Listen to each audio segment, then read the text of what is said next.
This is a huge week for Saratoga, obviously because of the sale, but it follows Whitney weekend, which is on par, I think, with the Travers as the biggest racing weekend of the meet up here. And, the star-studded card, all the grade ones we talked about last week, but we're going to talk about the big race, unfortunately, in particular, with Sierra Leone getting up late to win the Whitney. And if a horse could stick up a middle finger, I think that's what he would have done passing by me in the stretch of that race. Because, I've been critical of Sierra Leone. I think I called him the equine chandelier because he needs a perfect setup and he doesn't always get there. And he did get a good setup with the rabbit in the race, the other Peter Brandt horse. But Fierceness got a very good trip too. And, he stuck his head in front at the 8th pole, looked like he was going to go on with it. And he really had no excuse not to get there. The worst part for me was I gave out Highland Falls on the show last week. Remember that? And Highland Falls ran huge because he was right in that same spot as Fierceness, on the turn. And he stuck it out until like the last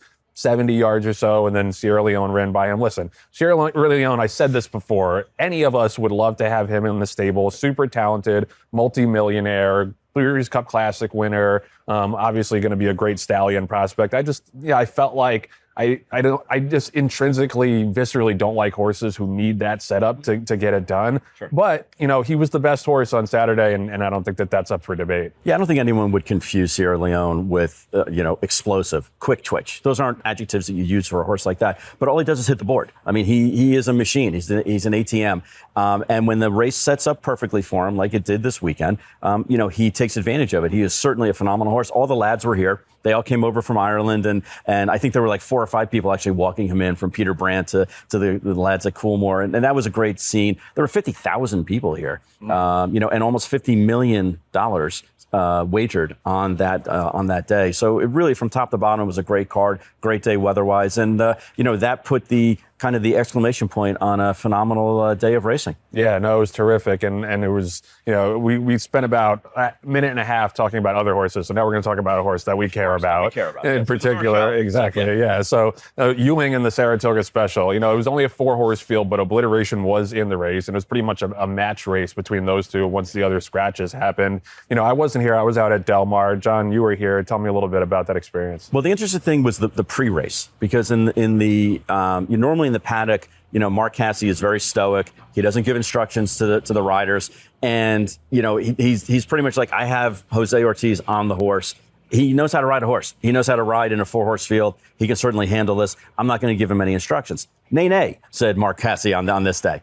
Instead, he decided to tell Jose, this horse we're trying to get to go longer. We want him, this race is important. It's a grade 2, Saratoga Special, but obviously we're looking for bigger and better things, maybe going around 2 turns, and we want him to be able to settle. We don't want him to be so speed crazy like he was his initial race.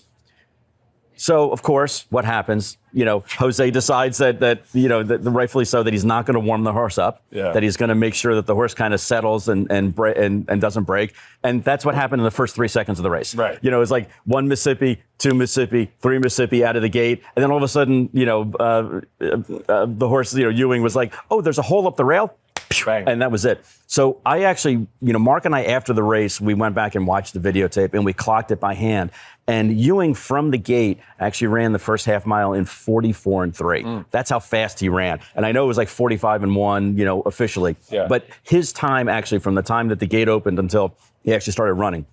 So he really made up ground. Mm-hmm. He did exactly what we thought Obliteration was going to do, which is go to the front. Instead, we went to the front. And they just kind of dogged each other the whole time, Joe. Yeah. And I think they were officially 12 or 13 lengths up on the rest of the field. And they got tired. They went the last 16th of a mile in 7 seconds, which on a tiring racetrack, definitely showed. It took a lot out of the horse. But, again, he won. And there was, I said there were 50,000. It seemed like there were 50,000 people in the winner's circle. Right. Albeit the most important person, was out in California. But, the rest of us was there to basically, begrudgingly take the trophy and have to drink champagne and, eat strawberries and everything like that. But we did toast you. Yeah, well, I'm sure you did, because I texted John on Terry. I was like, yes, sir. And then John texted me like 6 hours later, yes, he's special. It's like, we're supposed to be boys. Like that's what I get from you. But I understand he was busy. He eventually called me. But yeah, that had to be a lot of fun.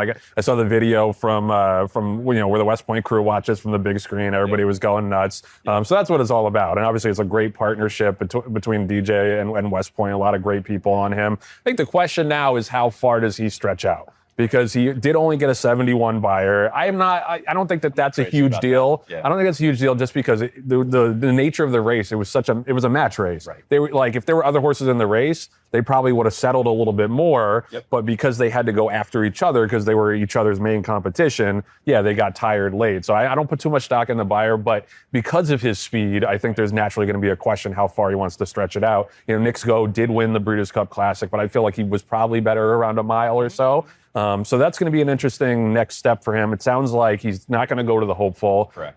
Cassie's going to, bring him back to Kentucky because the race probably took a good amount out of him. Yep. And then we have Curtain Call in the Hopeful as well. So it sounds like he's going to go to the Iroquois next. So that'll be a good next step up. It's a one-turn mile. Right. And then if he passes that, then he's got to be going to the Juvenile. I would think so. Basically he stamped his ticket. By winning this grade too. He has enough points in essence to be able to run in the Breeders' Cup, Juvenile, if that's where we want to go. Mm-hmm. If he shows that he can do it.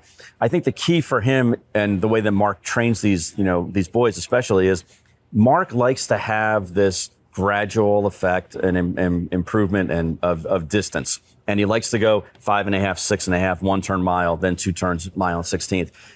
He also, Joe, wants to have the horse train at Churchill Downs, because if aspirations are, obviously the Breeders' Cup, and then also to have the Kentucky Derby on, hopefully on his resume down the road, he wants the horse to train there for a couple of weeks, and this is the perfect time to do it and see if he actually likes that surface because it's a little unique. Yeah, well, and that's what he did with Sandman too. He got Sandman down there early, and he debuted at Churchill, ran in the Iroquois. So yeah, Mark is always thinking 2 steps ahead. Yep. It's what makes him a dual Hall of Famer. But yeah, I know it's obviously super exciting. Undefeated 2-year-old. He's all the buzz at Saratoga. So I can't wait to see what's next. I do want to mention, since I was out at Del Mar, there's a really, really impressive performance from Seismic Beauty. Yes. In the Clement Hirsch in the Grade 1.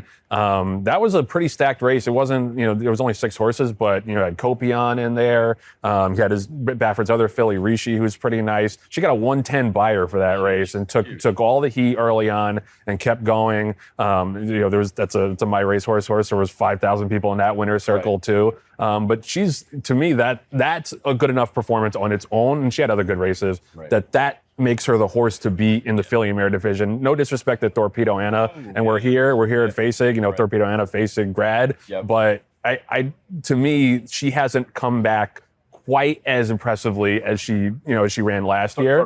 Torpedo Anna. So yeah, Seismic Beauty, to me, that stamped her as the leader in the division. Right. And like we've been talking about before, there's so many good 3-year-old fillies, and we're going to see them all in the Alabama next week, as a matter of fact. So it's going to be interesting to see how these 3-year-olds continue to develop. But yeah, I think right now, if push came to shove, she would be the horse that I would bet on over Torpedo Anna, because Torpedo Anna's kind of lost her luster a little bit the past couple of races. And again, it's hard to expect a horse of that caliber to consistently stay up at that level. Right. And she doesn't have to. No. She could fall back a little bit and still be the leader in the division. Yeah, I mean, she's already a superstar. She's got her resume is. It's pristine no matter what happens from here on out. Yeah. I do want to, we got a bunch of guests we want to get to, but I do want to get your take on the sale because, I'm looking past the camera right here. I'm looking right at the stall of Hip 34, who was the first Flightline baby to go through the ring. And West Point was able to get the winning bid at $1.1 million. And the response has been incredible from the partners. Really? She's already sold out,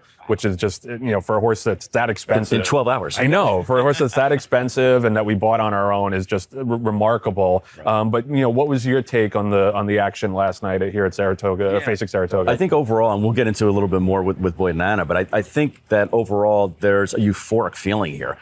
People are really excited about the industry. People are really excited about these, yearlings, especially first crop horses, like Flightline. But some of the tried and true horses, the Good Magic that sold for 7 figures, there were 9 horses that sold for $1 million or more last night. And that was just one night. And Joe, what's hard to believe is in 2024, the Fasig Saratoga sale, the select sale, hit all kinds of records, in gross numbers, in median, and in average. Guess what? Last night, they eclipsed that in median and in averages. So it's only going to get better. It's like it's fantasy land here, honestly, because there's just the money that's thrown around, and it's because there's only 222 hips. There's so much demand and very little supply, relatively speaking. But like, yeah, a horse sells for $300,000. You're like, what's wrong with that horse? You know what I mean? Right, It's exactly. the only place where it's like that. But it's Yeah. the buzz on the ground is palpable. Yeah. It's incredible. It's unlike any other sale, and it takes a great team here at Fasig to put on this show. And I'm looking forward to talking to Boyd and Anna about that, and just like all the team members all around the grounds that like make sure that everybody has a great time, and also the horses stay safe, because if you've never been here before, like the barns are like right behind the camera here, and the sales ring is right back here, and there's people surrounding the sales ring, and there's thousands of people, and they have to clear everybody out every time a horse comes from the barn to go through the ring, and they do an incredible job. And it's if you haven't been to this sale, you definitely need to go. And these are young horses. These are horses that really, all of this is new. They don't train here, they don't live here, they don't stable here, except for the couple of days before the sale. So they're taken completely out of their element into an entirely different environment, and one where there's people everywhere. And there's a lot of experts that are here, a lot of people who've been in the business for a long time, and there's a lot of novices that are kind of here that are looky-loos and also kind of enjoying the show. And the horses don't know from, who understands what a horse is going to do and everything like that. But for the most part, they do a great job. The horses themselves do a phenomenal job, I'm talking about. The horsemen are top of their game. And they understand that they have very valuable assets on the other end of that shank, and they do whatever they can to make sure that those horses stay safe. But you're right, there's an excitement here. And Joe, I think a lot of it also, we talk about this, my dad and I talk about this a lot in the business side, but the big, beautiful bill, whether politically or not you agree with it, it is infusing energy into industries like ours, where people are saying, hey, I can depreciate this entire horse by buying it, in the calendar year of 2025. I'm all over it. And I think you're seeing that more and more and more, where people are understanding the economics and the tax side of it. And that's kind of driving the bus on whether or not they should bid one more time. Yeah.